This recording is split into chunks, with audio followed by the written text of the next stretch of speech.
Assalamualaikum warahmatullahi wabarakatuh.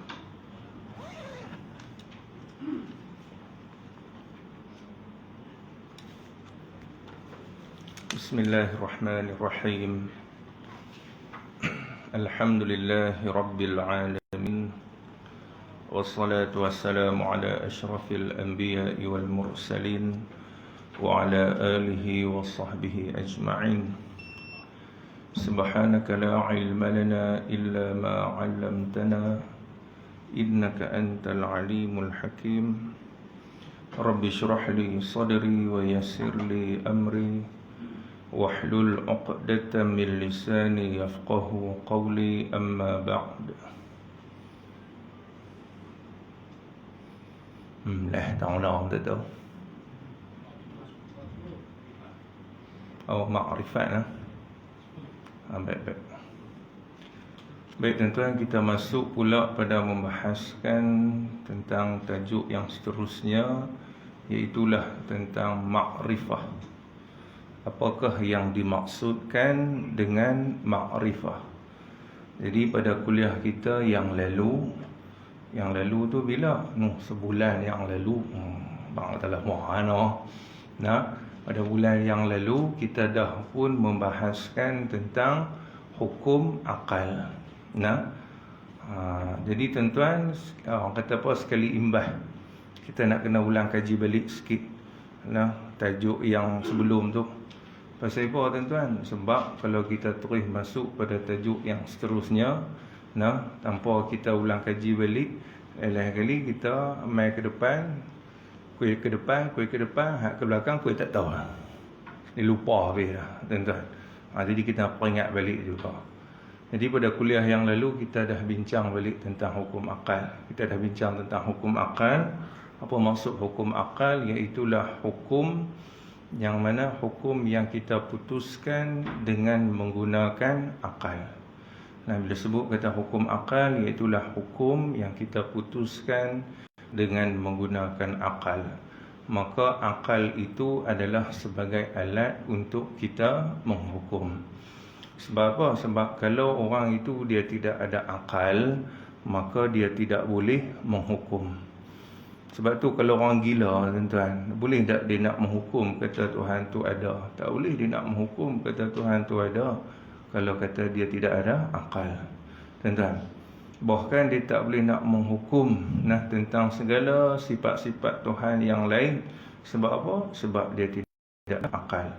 Jadi bila Allah anugerahkan akal kepada kita, maka dengan akal yang Tuhan anugerah kepada kita itu, maka kita menghukum. Tuan-tuan, kita nak menghukum apa dengan akal kita? Kita menghukum dengan 3 perkara. Yang pertama, kita menghukum dengan mesti. Menghukum dengan mesti, atau dalam bahasa Arabnya al-wujub. Tuan-tuan, jadi kita nak menghukum mesti ni pada perkara yang macam mana? Iaitulah pada perkara yang wajib pada akal. Apa dia perkara yang wajib pada akal? Yang mana akal tak boleh nak gambar kalau kata benda tu tak ada. Sebagai contoh, akal tak boleh nak bayang, tak boleh nak gambar, tak boleh nak fikir kalau kata Tuhan tu tak ada.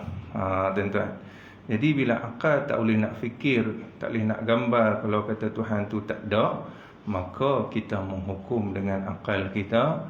Menghukum macam mana? Mesti Allah Ta'ala itu ada. Boleh faham tak tuan-tuan? Itu yang kata hukum akal pada pembahagian yang pertama. Yang kedua, kita menghukum dengan apa? Kita menghukum dengan tak terima. Tak terima dalam bahasa Arab kita sebut sebagai al-istihalah. Kita nak menghukum tak terima ni pada perkara yang macam mana pula? Pada perkara yang mustahil pada akal. Apa dia mustahil pada akal? Iaitu perkara yang tak dapat digambarkan oleh akal adanya benda tu. Ni akal kita boleh terima tak? Akal kita boleh terima ada.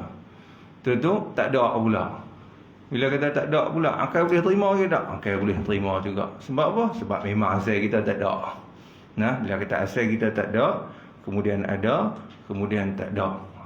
Jadi bila akal boleh terima benda tu, ada dengan tak ada, maka sebab itulah kita menghukum dengan akal kita, Menghukum dengan macam mana?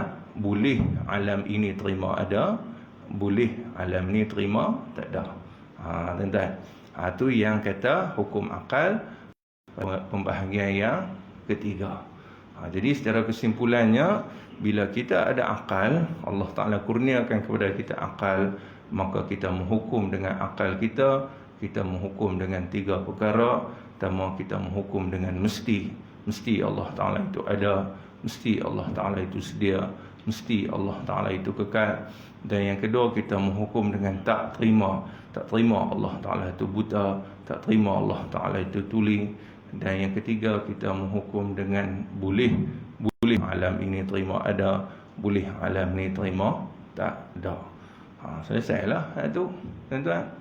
Itu dia punya ringkasan dia, kesimpulan daripada apa yang kita belajar pada kuliah yang lalu. Ulang kaji sikit. Tuan-tuan, bila takut kukut lupa, memang lupa pun, tuan-tuan. Jadi kita ulang kaji juga. Baik, kemudian baru kita masuk pula pada tajuk yang seterusnya, iaitulah makrifah. Apakah yang dimaksudkan dengan makrifah? Jadi bila sebut makrifah, maksud dia mengenal. Mengenal macam mana? Iaitulah makrifatullah, iaitulah mengenal akan Allah Subhanahu wa ta'ala. Maka sebab itulah tuan-tuan, nak mengesahkan akidah kita, nak mengesahkan iman kita kepada Allah Subhanahu wa ta'ala, maka dia perlu kepada makrifah, perlu kepada mengenal. Sebab itu orang yang tak mengenal, tuan-tuan, tak kenal Tuhan, maka bagaimana dia nak berpegang dengan sesuatu perkara? Bagaimana dia nak percaya kata Allah Ta'ala itu ada kalau dia tak kenal sifat ada wujud Tuhan?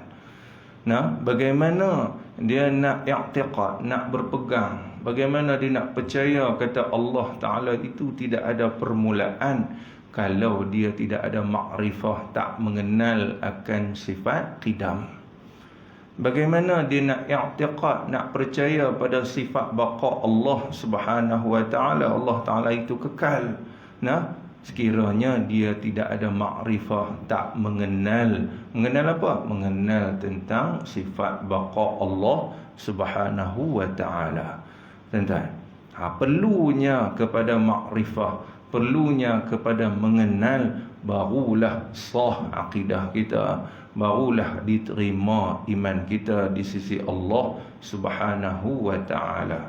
Jadi tuan-tuan, bila kata makrifah ni adalah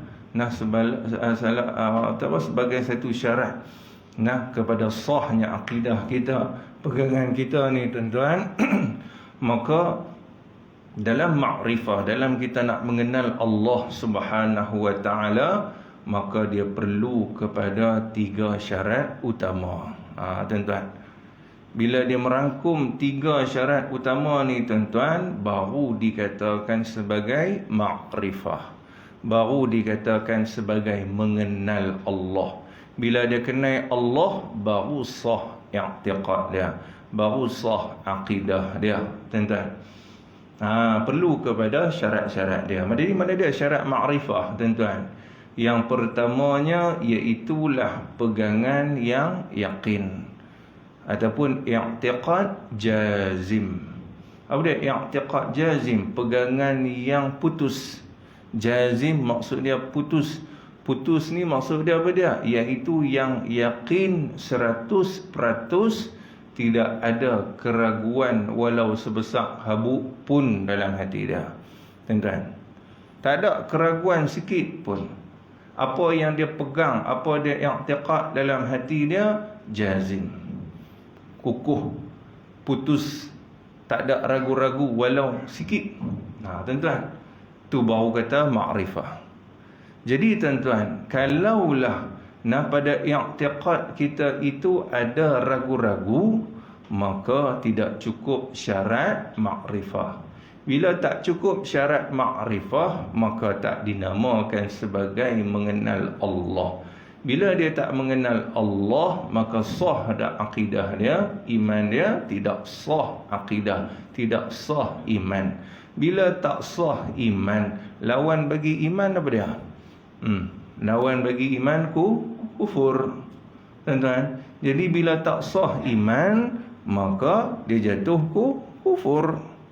Kufur dia itu sedap ke tak sedap? Tak sedap. Nah, ni masalah, tuan-tuan. Kufur tak sedap. Bila kata kufur tak sedap, maka dia semayang macam biasa. Nah, puasa macam biasa. Tuan-tuan. Tapi dalam kata apa, iman yang ada pada diri dia, pada hati dia tidak sah. Pasal apa tak sah, tuan-tuan? Pasal dia tidak ada makrifah. Pasal apa tak ada makrifah? Sebab tak cukup syarat dia. Apa dia syarat dia? I'tiqad jazim tu tak ada. Pegangan yang kukuh tu tak ada. Maknanya dalam hati dia masih ada ragu-ragu dengan Allah. Tuan-tuan. Bila orang yang dalam hati dia ada ragu-ragu dengan Tuhan, tak berapa nak yakin dengan Allah, tak sah makrifah. Bila tak sah makrifah, tak sah iman. Bila tak sah iman, boleh jatuh kufur. Ni bahaya tuan-tuan. Ni tajuk ni cukup-cukup penting. Nah, baik tuan-tuan. Jadi bila kata syarat yang pertama pegangan yang yakin, itu i'tiqad jazim. Pegangan yang putus yakin 100%. Lawan bagi dia apa dia tuan-tuan? Lawan bagi dia ragu-ragu. Jadi tuan-tuan, bila dia ada pegangan yang ragu-ragu ni tuan-tuan, jadi ragu-ragu ni dia ada 3 martabat dia. Yang pertamanya apa dia? Yang pertamanya syak. Nah, yang keduanya zon, dan yang ketiganya waham. Nah, itu yang kata ragu-ragu. Ragu-ragu ada 3 martabat: syak, zon, waham. Apa maksud syak? Syak ragu-ragu. Apa maksud zon? Zon pun ragu-ragu juga, tuan-tuan. Waham apa dia? Waham pun ragu juga. Cuma lain martabat dia. Baik tuan-tuan. Kalau kata syak, kita ambil tang syak dulu. Syak ni tuan-tuan ragu-ragu. Jadi bila kata ragu-ragu pada syak ni, apa dia? Iaitu 50-50. 50 yakin, 50 tak. Nah, 50% saja yakin, 50% lagi tak yakin. Jadi bila jadi macam tu, ragu-ragu tak? Ya, ragu-ragu. Yang mana yang dinamakan sebagai syak. Jadi tuan-tuan, contoh yang kata i'tiqad yang ragu-ragu, i'tiqad yang syak ni macam mana? Sebagai contoh, kalau orang tanya dia, Allah Ta'ala ni ada ke tak? Nah, ada ke tak? Kalau kata i'tiqad jazim, pegangan yang kukuh, dia kata apa? Aku yakin 100%. Yakin Allah Ta'ala itu ada. Tuan-tuan, itu yang kata yang i'tiqad jazim. Tapi kalau kata hak syak ni, kalau orang tanya dia Allah Ta'ala ni ada ke tak ada, maka apa dia jawab tuan-tuan? Tak pastilah ada ke tak ada. Benda tu tak pasti ada ke tak ada. Dia bukan jawab kata tak ada. Tuan-tuan, kalau kata tak ada tu bukan ragu-ragu dah. Tu memang terus dia tak ada, yakin kata Tuhan tu tak ada. Tu habis kufur dah, tuan-tuan. Nah, hak ni i'tiqad yang ragu-ragu ni, yang kata syak ni 50-50. Nah, dia kata apa? Tak pasti Allah Ta'ala ni ada ke tak ada. Itu baru cerita ada dengan tak ada. Tak cerita sifat lain lagi, tuan-tuan. Allah Ta'ala ni maha berdiri dengan sendiri tak?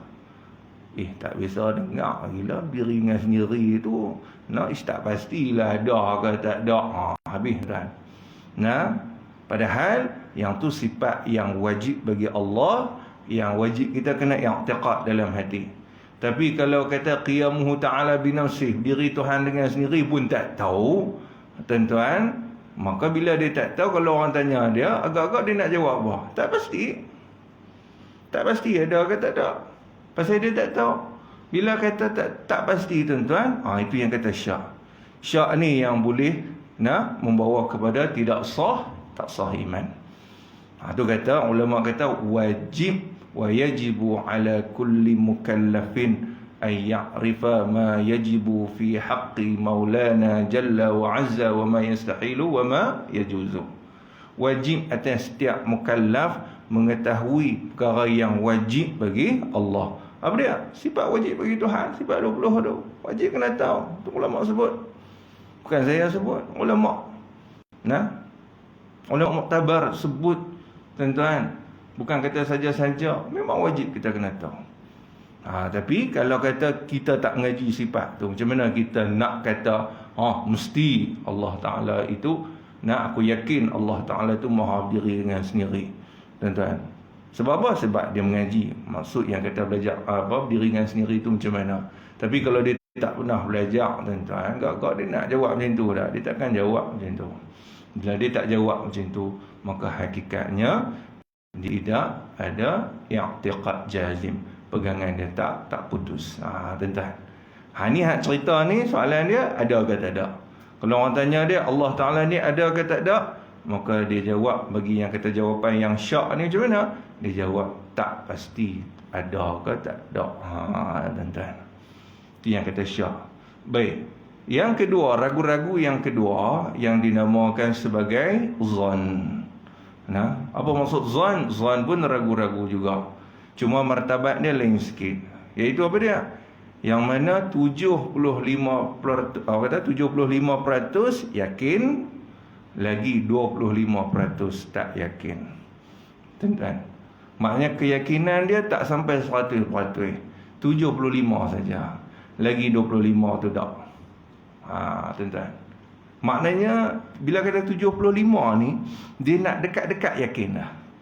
Nak dekat-dekat dah. Tapi masih ada samak-samak lagi. Tuan-tuan. Jadi sebagai contoh apa dia? Jawapan i'tiqad orang yang zan. Kalau orang tanya dia, Allah Ta'ala ni ada ke tak ada? Maka jawapan yang kata i'tiqad orang yang zan ni, orang yang ragu-ragu pada peringkat zan ni, dia kata apa? Rasa-rasa macam ada. Tuan-tuan. Rasa-rasa macam ada. Beza tadi dengan syak. Beza. Syak tadi tak pasti ada ke tak ada. Nak kata ada pun tak ada pun tak. Tak pasti antara ada. Tapi kalau kata zon, dia lebih kepada ada. Dia kata ada tu betul tak? Betul lah, memang Tuhan tu ada. Tuan-tuan. Tapi dalam dia duk kata ada ni, Tuhan tu ada, tu pun masih ada samak-samak lagi. Pasal apa yang kata samak-samak? Pasal dia kata rasa-rasa macam ada. Tuan-tuan.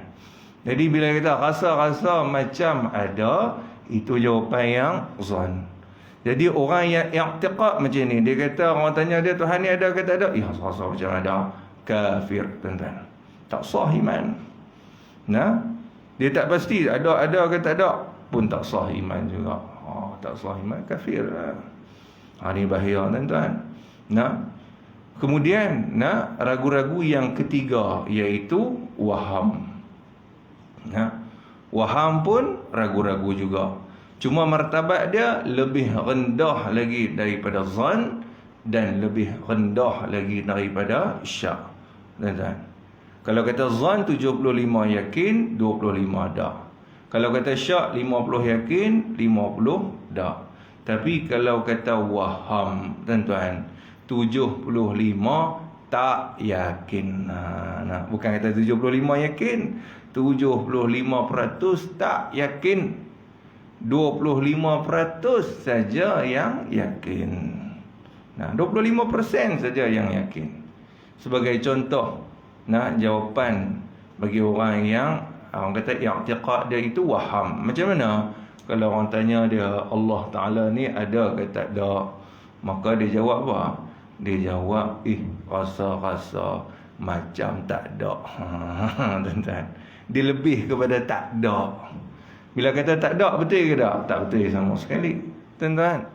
Tapi dalam dia kata tak ada tu, tapi ada juga yakin tu sikit-sikit. Sebab apa? Sebab dia kata rasa-rasa. Rasa-rasa macam tak ada. Maknanya ada juga yakin dia sikit, tapi 25% saja. Ini jawapan ataupun i'tiqad bagi orang yang waham. Jadi bila kata i'tiqad yang seumpama ini juga, maka hukum dia kafir, tidak sah iman dia. tuan-tuan. Sebab itulah tuan-tuan, syarat makrifah yang pertama mestilah i'tiqad jazim, pegangan yang putus. Bila kata pegangan yang putus, maknanya yang yakin 100%, dia perlu kepada makrifah, perlu kepada ilmu. Dia kena kenal sifat wujud tu macam mana, kena kenal sifat qidam Tuhan macam mana, kena kenal sifat baqa Allah Ta'ala tu macam mana, baru i'tiqad dia boleh jazim, baru i'tiqad dia boleh putus, tuan-tuan. Baik, tu yang pertama. Yang kedua pula tuan-tuan, syarat yang kedua yang kata makrifah ini, iaitulah mestilah apa yang dia i'tiqad itu bertepatan dengan yang hak, bertepatan dengan yang sebenar, tuan-tuan. Kalau tak bertepatan dengan yang sebenar, apa yang dia i'tiqad tu tak bertepatan dengan yang sebenar, maka tak dinamakan juga sebagai makrifah. Sebagai contoh, orang tanya dia, Allah Ta'ala ni ada ke tak ada? Maka dia jawab apa? Aku yakin. Aku yakin tu syarat yang pertama, i'tiqad jazim, pegangan yang putus. Maknanya kalau ikutkan syarat yang pertama tu dah pakai dah. Aku yakin. Yakin apa? Aku yakin Allah Ta'ala itu tak ada. Tuan-tuan, bila kata tak ada, bertepatan tak dengan yang sebenar? Tak bertepatan. Tak selari dengan yang hak. Sebab apa? Sebab yang haknya, yang sebenarnya Allah Ta'ala itu ada. Tapi bila dia i'tiqad, aku yakin kata Tuhan tu tak ada, tak bertepatan dengan yang sebenar, maka tetap tak dinamakan sebagai makrifah juga, tuan-tuan. Aku yakin Tuhan tu 3, tak sah, tak pakai juga. Aku yakin Tuhan tu ada anak, aku yakin Tuhan tu ada isteri, tak sah juga, tuan-tuan. Sebab apa? Sebab tidak bertepatan dengan yang hak, yang sebenar. Begitu juga aku yakin Allah Ta'ala itu ada tangan, ada kaki, ada muka. Sebab apa? Sebab dia bagi dalil, yadullahi fawqa aydihim, tangan Allah di atas tangan-tangan mereka itu. Sebab tu aku yakin Tuhan ni ada tangan, tu tak sah juga.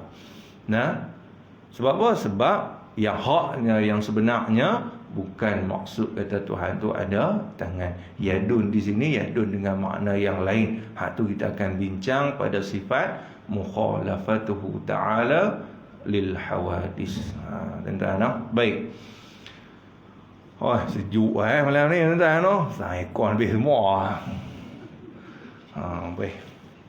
Tak apa kalau sejuk sangat, kita berhenti awal. Tu model dah. Kemudian, tuan-tuan, saya sejuk sungguh. Bukan kata sejuk, main sejuk habis tak apa lah. Yang ketiga, syarat yang ketiga, apa dia, tuan-tuan? Mestilah disertakan dengan dalil. Tak apa, biar-biar. Nak habis pun.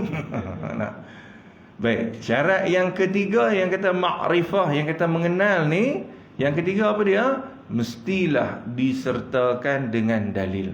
Apa yang kita i'tiqad, apa yang kita pegang dalam hati, mestilah bertepatan dengan yang hak, yang sebenar, dan juga apa yang kita i'tiqad itu juga, yang sebenar itu, mesti kena sertakan dengan dalil. Apa dia dalil? Bukti, tuan-tuan. Mesti kena ada dalil, kena ada bukti, baru dinamakan sebagai makrifah, tuan-tuan. Kalau dia tak ada bukti, tak ada dalil, tak dinamakan sebagai makrifah. Sebagai contoh, kalau orang tanya dia, Allah Ta'ala ni ada ke tak ada?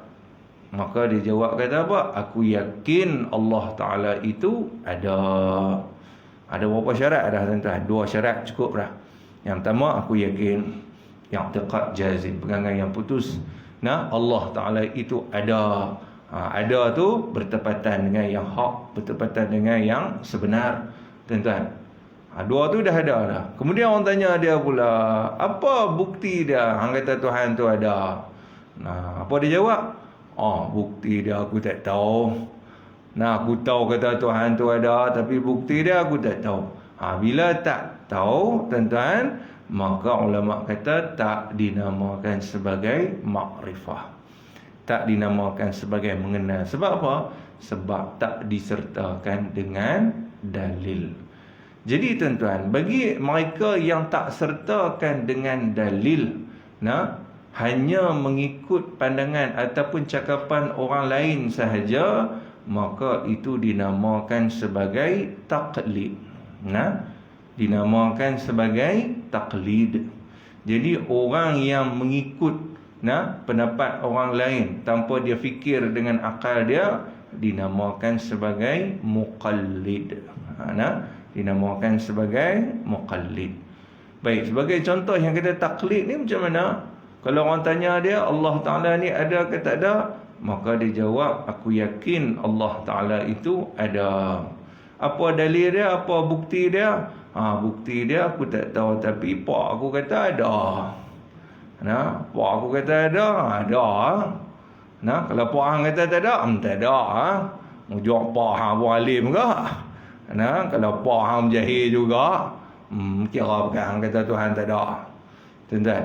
Baik tuan-tuan. Jadi bila dia menyandarkan kepada pak dia saja, cakapan ayah dia saja, tanpa dia berfikir dengan akal dia tentang bukti kewujudan Allah Subhanahu wa taala, maka dinamakan sebagai taklid. Jadi taklid ni tuan-tuan ada khilaf ulama pada membahaskan tentang hukum bagi orang yang bertaklid. Adakah sah iman dia ataupun tidak? Tuan-tuan, sebab apa? Sebab kalau nak ikutkan tuan-tuan, orang yang taklid ni dia tak cukup syarat yang ketiga. Sebab itulah tuan-tuan kata Imam As-Sanusi rahimahullahu ta'ala menyatakan bahawasanya al-muqallid kafir. Orang yang bertaklid itu hukumnya adalah kafir. Tuan-tuan, terus kafir. Sebab apa? Sebab ada kan minta hang tak mau fikir langsung, terus hang sandak ikut cakap orang lain saja. Tuan-tuan. Tetapi tuan-tuan, pandangan yang orang kata apa yang sah, pendapat yang muktamad, tuan-tuan menyatakan bahawasanya hukum orang yang bertaklid itu itu adalah sah imannya. Hukum orang yang bertaklid sah iman. Tetapi yang kata sah iman ni macam mana tuan-tuan? Sah iman dia ada dua. Yang pertama sah iman tetapi berdosa. Yang kedua sah iman tetapi tidak berdosa. Tak berdosa. Baik, macam mana yang kata sah iman tapi berdosa?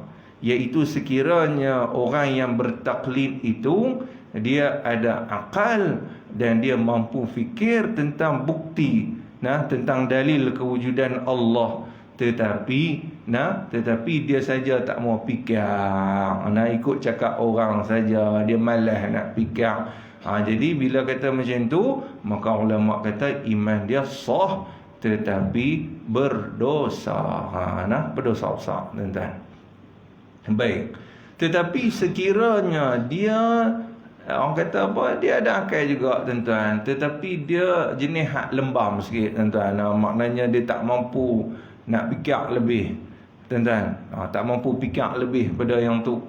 Maka dia hanya ikut cakapan orang saja, cakapan pak dia saja, tapi dia yakin, i'tiqad kata Allah Ta'ala itu ada. Maka dia sekiranya dia tak mampu nak berfikir tuan-tuan, maka iman dia sah dan juga tidak berdosa. Iman dia sah dan tidak berdosa. Itu yang kata hukum orang yang bertaklid, tuan-tuan. Baik tuan-tuan. Jadi bila disebutkan, disertakan dengan dalil tuan-tuan, yang kata dalil di sini dia ada dua. Yang pertamanya iaitulah kita mengetahui dalil itu secara ijmal, dan yang kedua iaitu kita mengetahui dalil secara tafsil. Ini nak cerita yang kata disertakan dengan dalil. Maknanya apa yang kita i'tiqad mesti kena ada dalil. Maknanya kita mengetahui dalil, mengetahui bukti dia. Jadi bila kata mengetahui dalil ni tuan-tuan, dia ada dua. Yang pertama mengetahui dalil secara ijmal, Apa dia maksud secara ijmal? Secara umum. Yang kedua, mengetahui dalil secara tafsil. Apa dia secara tafsil? Secara terperinci ataupun secara halusi. Tuan-tuan, baik. Dah kita nak faham dulu maksud yang kata mengetahui dalil secara ijmal, secara umum ni macam mana, tuan-tuan. Jadi mengetahui dalil secara umum ni sebagai contoh. Sebagai contoh, kalau orang tanya dia, Allah Ta'ala itu ada ke tak ada? Kita cerita Tuhan ni ada tak ada lah, tuan-tuan. Nah, Allah Ta'ala ni ada ke tak ada? Maka dia jawab, aku yakin Allah Ta'ala itu ada. Jadi cukup dah dua syarat itu situ, tuan-tuan. Kemudian orang tanya, apa dalil dia? Dalilnya ialah alam ini, tuan-tuan. Dia kata dalil dia ialah alam ini. Kemudian orang tanya dia lagi, apa kaitan alam ini dengan adanya Tuhan? Bila hang kata dalil yang kata bukti menunjukkan kata Allah Ta'ala itu ada, ialah alam ini. Baiklah, aku nak tanya, apa relevannya, apa kaitan alam ini dengan hang kata Tuhan itu ada? Nah, kemudian dia kata apa? Tu aku tak erti. Aku tahu kata alam ni saja. Nak cerita lebih-lebih, tu orang tanya Ustaz Rizal. Contoh, tuan-tuan. Aku tahu kata alam ni saja. Nak kait macam mana? Tu aku tak erti. Bila dia tak reti yang tu, tuan-tuan, nak kaitkan di antara alam ini dengan adanya Tuhan, hanya sekadar dia berdalilkan kata alam ini sahaja, maka itulah yang dikatakan mengetahui dalil secara ijmal, mengetahui dalil secara umum. Nah, sebab apa? Sebab dia tak boleh nak kaitkan alam ini dengan adanya Allah. Cukup dia hanya kata alam ini. Alam ni lah. Sebab tu selalu kita macam dulu, orang tua-tua dulu, tuan-tuan, dia duk hafal sifat 20. Wujud artinya ada, lawannya tiada, mustahil tiada, wajib ada, tandanya baharu alam ini. Qidam artinya sedia, lawannya baharu, mustahil baharu, wajib sedia, tandanya baharu alam ini. Tuan-tuan hafal ke tak dulu? Tuan-tuan. Jadi semua baharu alam ini. Maitan sifat pokok pun baharu alam ini, baharu alam ini, tuan-tuan. Itu yang kata mengetahui dalil secara ijmal, secara umum. Jadi tuan-tuan, apa hukum mengetahui dalil secara ijmal, secara umum ni? Hukumnya adalah fardu ain, tuan-tuan. Hukumnya adalah fardu ain. Apa maksud fardu ain? Fardu maksud dia kewajipan. Ain maksud dia atas setiap individu. Individu yang macam mana? Individu yang mukallaf, tuan-tuan. Mukallaf tu siapa dia? Kita dah bincang dah. Dia cukup 4 syarat. Aqil, berakal. Baligh, cukup umur. Salimul hawas, dia boleh mendengar dan boleh melihat ataupun boleh salah satu. Yang keempat, bulugh dakwah, sampai seru dakwah. Jadi kita semua cukup 4 syarat ni. Bila kita cukup 4 syarat ni, tuan-tuan, maka wajib atas setiap kita yang mukallaf kena mengetahui dalil secara ijmal. Apa dia? Alam ini. Tuan-tuan, alam ni, kalau orang tanya apa bukti Tuhan tu sedia, alam ni, apa kaitan dia? Tahu dia. Tapi alam ni sah dah lagi iman, sah dah makrifah, tuan-tuan. Bila disebut alam ni pun dah sah dah makrifah dia. Bila sah makrifah, sah iman dia. Lega, tuan-tuan. Tak ada mai lah apa ni. Cerita dia tak ada mai. Aku hafal tak siap. Mengaji sebab 20 ni, dalil dia alam ini. Alam ini. Tuan-tuan, walaupun dia mengetahui dalil secara ijmal, dia kata alam saja, namun dia punya dalil dia kuat ke tak? Tak kuat. Tak kuat. Sebab apa? Sebab dia tak boleh nak kaitkan. Tuan-tuan, bila tak boleh nak kait, dia jadi akidah dia tu ada, i'tiqad dia tu ada, tapi tak kuat. Tuan-tuan, bila kata tak kuat, tuan-tuan, bimbang takut ada mai ajaran-ajaran sesat. Dia mempengaruhi kita, dia main surau kita ke tuan-tuan. Dia abang kata, Tuhan ni tak ada. Siapa kata Tuhan? Oh tu ya. Bila dia jadi macam tu, betul ya kapal langsung. Betul ya. Tu makna sebab apa? Sebab dia dah tak jadi yang i'tiqad jazim dah. Pegangan yang putus tu tak ada dah.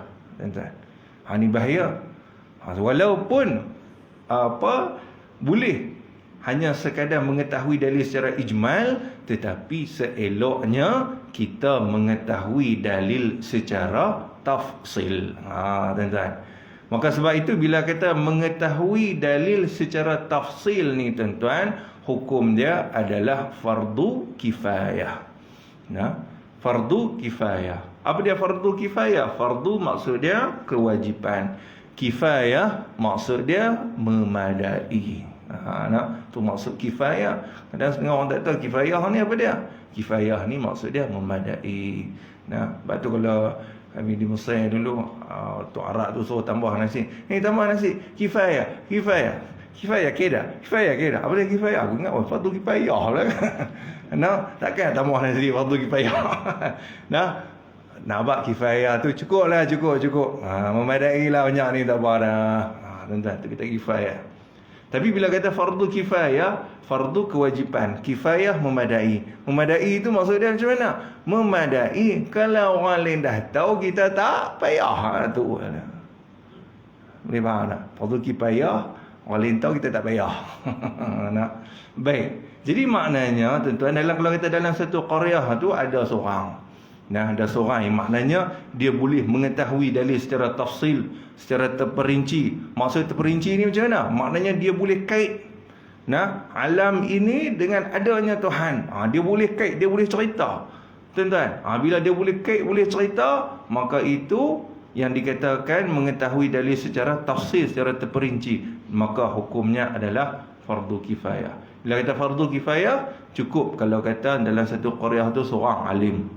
Tuan-tuan, alim dalam ilmu tauhid, dia boleh kait bagi semua, maka orang lain tak payah. Maksud tak payah tu maksud dia macam mana? Bukan tak payah main dah. Aku tak payah main mengaji lah, cukup tak lihat orang bukan maksud dia macam tu. Tuan-tuan, maknanya kita pun pulun mengaji juga. Pulun mengaji juga tuan-tuan. Tetapi kalau kata orang kata apa, kalau kata mati besok ke apa ke tuan-tuan, jadi memadai kalau kata dalil kita alam ini pun dah cukup. Tuan-tuan, cukup dah tuan-tuan. Baik. Jadi tuan-tuan, bila kata mengetahui dalil secara tafsil itu fardu kifayah. Sebagai contoh, kalau orang tanya dia, Allah Taala ni ada ke tak ada? Ya, aku yakin Allah Taala itu ada. Aku yakin Allah Taala itu ada. Apa dalil dia? Dalil dia ialah alam ini. Tuan-tuan. Kemudian orang tanya dia, apa kaitan alam ini dengan adanya Allah? Dengan adanya Tuhan, apa kaitan dia? Kemudian dia pun beritahu, kalau kata kita tengok pada tanah itu ada tapak kasut, ada tapak kaki, maka sudah tentu ada orang yang berjalan di atasnya. Kalau kita tengok pada buku ada tulisan, maka sudah tentu ada orang yang menulisnya. Begitulah juga kalau kita tengok alam ini yang dah ada sekarang, maka sudah tentu ada penciptanya. Siapa dia? Allah Subhanahu wa taala. Maka isbatulah alam ini sebagai dalil bukti kata Allah Taala itu ada. Boleh cerita macam tu, kemahana? Maknanya dia mengetahui dalil secara tafsil, secara terperinci. Dipaham tuan-tuan? Baik. Habis dekat tu, insya-Allah kita akan masuk pula pada kuliah yang akan datang, iaitu apa dia? Permulaan kewajipan ke atas setiap mukallaf. Apa permulaan kewajipan ke atas setiap mukallaf? Tuan-tuan, bila kita faham kewajipan maknanya benda yang kita mesti buat. Dalam semua perkara yang mesti kita kena buat, mana hak yang paling utama sekali? Tu kata permulaan tu. Mana hak dia punya tunjang dia, padu asas dia. Di antara semua kewajipan, mana yang paling utama sekali? Itu maksud kata permulaan kewajipan ke atas setiap mukallaf. InsyaAllah tuan-tuan, itu pada kuliah yang akan datang. Jadi secara kesimpulan, bila sebut kata makrifah, mengenal Allah, mesti kena ada 3 syarat utama. Yang pertama, i'tiqad yang jazim, pegangan yang putus, yang yakin sepatut-patut. Yang kedua, mesti bertepatan dengan yang hak, yang sebenar. Dan yang ketiga, mestilah disertakan dengan dalil, dengan bukti. Wallahu subhanahu wa ta'ala a'lam. Alhamdulillah tuan-tuan. Hari ni malam ni boleh makrifah jadi ya. Boleh makrifah tuan-tuan. Ini pegang sungguh-sungguh. Kita ingat bagi faham sungguh-sungguh. Sampai bila? Sampai mati, bukan sampai balik sekejap lagi. Sampai mati tuan-tuan. Baik, habis.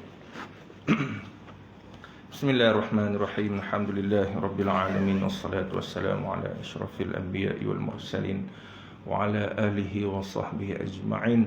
Allahumma nawwir qulubana bi nuri hidayatik kama nawwartal arda bi nuri syamsika abadan abada bi rahmatika ya arhamar rahimin. Sallallahu wasallam alaihi walhamdulillahi rabbil alamin. Wassalamualaikum warahmatullahi wabarakatuh.